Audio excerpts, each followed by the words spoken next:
What if I told you that one of the most mysterious and important characters in Five Nights at Freddy's was never really an animatronic at all? No endoskeleton, no suit, and no physical body. Just a ghost clinging to the last thing it remembers.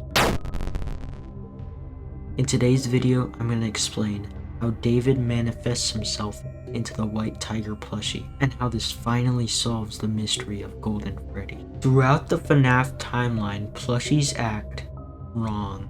They appear in places they shouldn't. They watch characters, and sometimes they even speak. But the white tiger plush stands out. It doesn't behave like a possessed animatronic.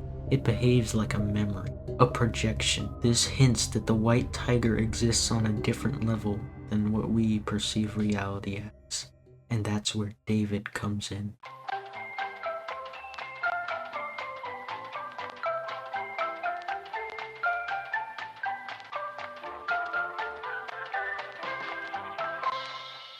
David Murray was born in the late 60s to Edwin and Fiona Murray, the owners of Murray's Costume Manor. David had heterochromia, which meant his eyes were different colors, green and blue, just like the white tiger plush. We can assume that Edwin created the white tiger plush to mirror his son David, as he created him with green and blue eyes. In Moon.exe, Sun is supposed to represent Fiona, and Moon is supposed to represent Edwin.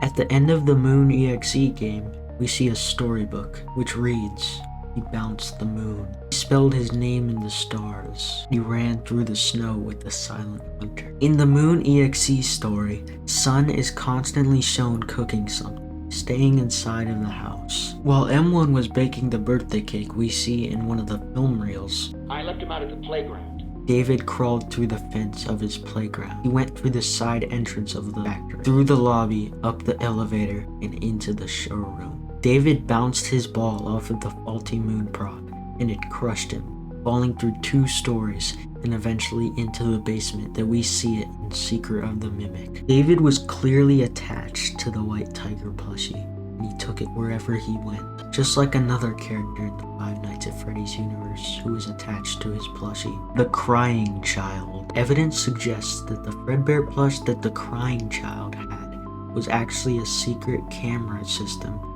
throughout the town, created by William Afton. Both the Crying Child and David died with something related to their plushies.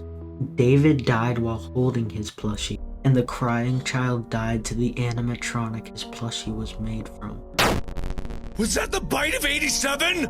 Neither David nor the Crying Child was stuffed into their respective animatronic, being so attached to their plushies, pouring their agony into it, vested themselves into the plushie. The white tiger plush and Fredbear are both like hallucinations in the game they appear in. It's because they weren't bound to physical rules. David isn't moving as a plushie.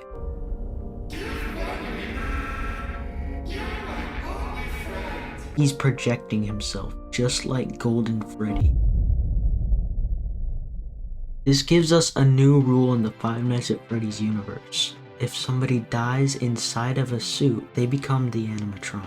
If somebody dies who pours their agony into the plushie of an animatronic, they become a manifestation, a projection, a memory.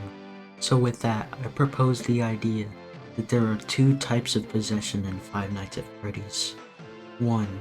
Animatronic possession, the stuffing of a person inside of a suit, which leads to them becoming the animatronic itself. And 2. The projection of the agony the person poured into the plushie. A bit of a shorter video this time, but I really wanted to get this theory out. So yes, I have gotten to Secret of the Mimic, and I'm currently still editing the second part of Wanted. I'll see you guys soon. Peace.